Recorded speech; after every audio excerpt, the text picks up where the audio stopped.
Israel में चुनावी माहौल गर्म है और प्रधानमंत्री यानी वजीर आज़म बेंयामिन नेतन्याहू के सामने इस बार कई बड़ी चुनौतियां हैं। हाल ही में बेंयामिन नेतन्याहू ने अपनी पार्टी, जिनका नाम है लिकुद पार्टी का एक चुनावी पोस्टर सोशल मीडिया पर शेयर किया है। इस पोस्टर में न्यूयॉर्क के मेयर ज़ोहरान ममदानी को ईरान के सुप्रीम लीडर मुज्तबा खामेनेई, तुर्की के राष्ट्रपति रजब तैयब एर्दोआन और हिजबुल्लाह के नेता नईम कासिम के साथ दिखाया गया है और इस पर काफ़ी सवाल उठ रहे हैं। पोस्टर पर लिखा है वो नेतन्याहू को हराना चाहते हैं, यानी पोस्टर में ये 4 तस्वीरें हैं, ज़ोहरान ममदानी की, मुज्तबा खामेनेई की, रजब तैयब एर्दोआन की और कासिम नईम की, और उसके नीचे लिखा है कि वो यानी ये लोग नेतन्याहू को हराना चाहते हैं, उन्हें जीतने मत दीजिए। ये दरअसल एक इलेक्शन कैंपेन है बेंयामिन नेतन्याहू का खुद के लिए, लेकिन इस पर टारगेट में ये 4 चेहरे हैं। अब सवाल यह है कि ममदानी को इन नेताओं के साथ क्यों दिखाया गया, ज़ोहरान ममदानी को इन नेताओं के साथ क्यों दिखाया गया। असल सवाल ये है। आप देख रहे हैं न्यूज़ 18 का सोशल मीडिया प्लेटफॉर्म, मैं हूं विशाल आजम। दरअसल ज़ोहरान ममदानी बेंयामिन नेतन्याहू के खुले तौर पर क्रिटिक रहे हैं और ज़ोहरान ममदानी अक्सर बेंयामिन नेतन्याहू के बारे में, उनके एक्शंस के बारे में जो उन्होंने फ़लस्तीनियों के ख़िलाफ़ लिए हैं, जो वो कहते रहे हैं कि वो जेनोसाइड हैं, वो चाइल्ड किलर हैं, चिल्ड्रन किलर हैं, कई तरीके से बातें की उन्होंने। और उन्होंने कई बार ऐसे स्टेटमेंट भी दिए थे ज़ोहरान ममदानी ने, आपको याद होगा कि अगर नेतन्याहू आए न्यूयॉर्क तो मैं उन्हें गिरफ्तार कर लूँगा, ऐसी बातें उन्होंने कई बार कही थी।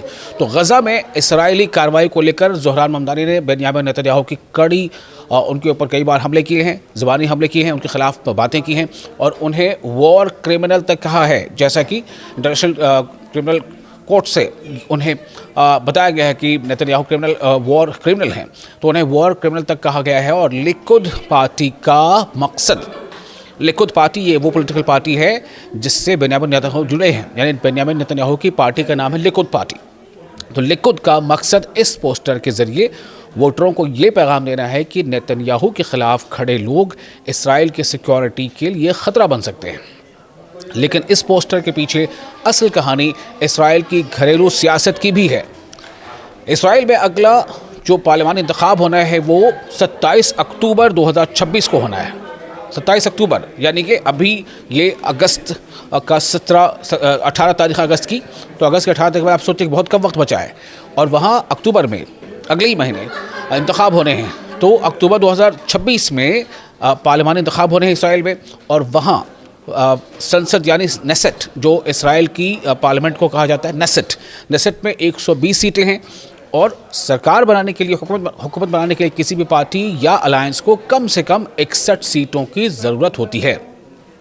बेंयामिन नेतन्याहू के लिए मुश्किल सिर्फ अपोजिशन नहीं है, उनकी अपनी पार्टी लिकुद के अंदर भी काफ़ी इख्तलाफात हैं, यानी उनकी अपनी पार्टी के अंदर भी नेतन्याहू को लेकर के कई सवाल हैं।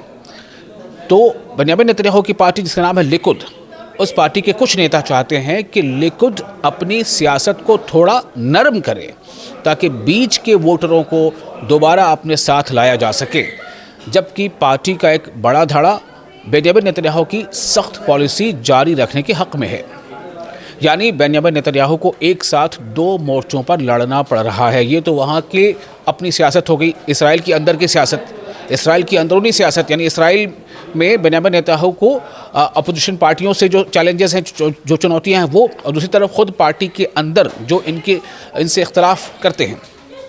लेकिन सवाल यहाँ पर सिर्फ इसलिए उठ रहा है कि इसराइल के अंदर ये चुनाव हो रहे हैं, इसराइल का पार्लियामानी इंतखाब हो रहा है, उस इसराइल के पार्लियामानी इंतखाब में ऐसे पोस्टर्स क्यों लगाए गए जिसमें मुज्तबा खामेनेई की तस्वीर हो, ऐसे पोस्टर क्यों लगाए गए जिसमें कासिम नईम की तस्वीर हो, ऐसे पोस्टर्स क्यों लगाए गए जिनमें रजब तैयब एर्दोआन की तस्वीर हो।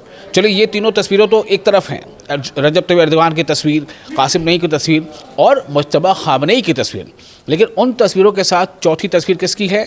ज़ोहरान ममदानी की, जो न्यूयॉर्क के मेयर हैं। तो एक तरफ अपोजिशन और दूसरी तरफ अपनी ही पार्टी के अंदर के खींचतान। अब बात गज़ा की। गज़ा की जंग इस चुनाव का सबसे बड़ा मुद्दा बन सकती है।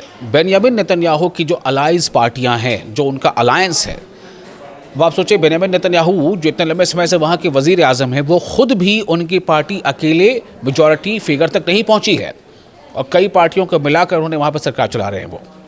तो बेंजामिन नेतन्याहू की गठबंधन सरकार में शामिल यानी इत्तेहादी जो इक़्तिदार है उसमें शामिल दक्षिणपंथी नेता राइट विंग लीडर चाहते हैं कि हमास के ख़िलाफ़ लड़ाई में कोई नरमी ना दिखाई जाए। दूसरी तरफ अमेरिका गज़ा में जंग ख़त्म कराने और सीज़ फायर कराने की कोशिश कर रहा है। हालांकि सीज़ फायर वहाँ लागू है लेकिन उस पर अमल नहीं हो रहा। बेंजामिन नेतन्याहू का कहना है कि जब तक हमास पूरी तरह हथियार नहीं डाल देता तब तक इस्राएली फ़ौज गज़ा से पीछे नहीं हटेगी। यानी कि इसराइल की फ़ौज ये चाहती है, बेंजामिन नेतन्याहू चाहते हैं कि पहले हमास अब ख़ुद को डिसआर्म कर ले, उसके बाद फ़ौज हटेगी। हमास को इस बात की श्योरिटी नहीं है। जिस तरह से इसराइल बार बार मुकरता रहा है अपने वादों से, अपनी बातों से, तो हमास भी चाहता है कि पहले इसराइल अपनी फ़ौज हटा ले, फिर हम ख़ुद को जो है हथियार डाल देंगे या डिसआर्म कर देंगे। तो इसका प्रोसेस तो ये होना चाहिए ना कि फेज़ बाय फेज़ दोनों पीछे हटें, लेकिन ऐसा नहीं हो रहा। लेबनान का मोर्चा भी नेतन्याहू के लिए एक चैलेंज बना हुआ है। इसराइल का कहना है कि जो सदर्न लेबनान है उसकी फ़ौज तभी पीछे हटेगी जब हिजबुल्लाह को हथियार छोड़ने पर मजबूर किया जाए। यानी इसराइल जो है वो लेबनान में भी घुस चुका है, इसराइल फ़लस्तीन में भी काबिज़ है, वेस्ट बैंक पर कब्ज़ा किया हुआ है, गज़ा की अभी तकरीबन 50 से 60% गज़ा की जो ज़मीन उस पर इसराइली काबिज़ हो चुके हैं, जैसी रिपोर्ट्स आ रही हैं अलग अलग। लेकिन अब उस पर ये क्या है कि हम पीछे तब हटेंगे जब सामने वाला जो है वो, यानी चाहे लेबनान में हिजबुल्लाह हो या फिर हमास जो है वो फ़लस्तीन में हो, गज़ा में हो। तो दूसरी तरफ हिजबुल्लाह पहले इसराइली फ़ौज की वापसी की मांग कर रहा है। और फिर आता है अमेरिका का सवाल। यानी अमेरिका, डोनाल्ड ट्रंप बार बार ये प्रेशर डाल रहे हैं कि इसराइल जो है वो सीज़ फायर को उस पर अमल करे। हालांकि हो सकता है कि ये कहने की कुछ और करने को कुछ और वाला मामला हो तो बात अलग है, क्योंकि दिख यही रहा है कि सीज़ फायर लागू है, लेकिन बार बार इसराइल हमले कर रहा है। बार बार इसराइल हमले लेबनान में भी कर रहा है, बार बार इसराइल हमले गज़ा में भी कर रहा है। डोनाल्ड ट्रंप को नेतन्याहू का पुराना और मजबूत समर्थक माना जाता है, लेकिन इस बार ट्रंप ने अभी तक नेतन्याहू को खुला सपोर्ट नहीं दिया।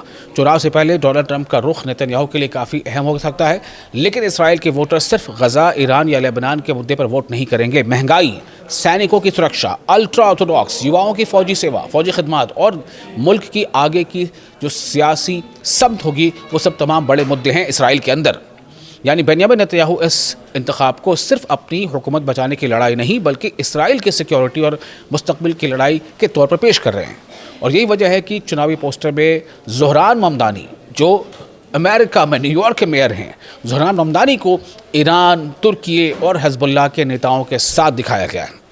अब देखना होगा कि क्या इसराइल के वोटर नेतन्याहू के इस सिक्योरिटी नैरेटिव पर भरोसा करते हैं या इस बार बदलाव के लिए वोट करते हैं।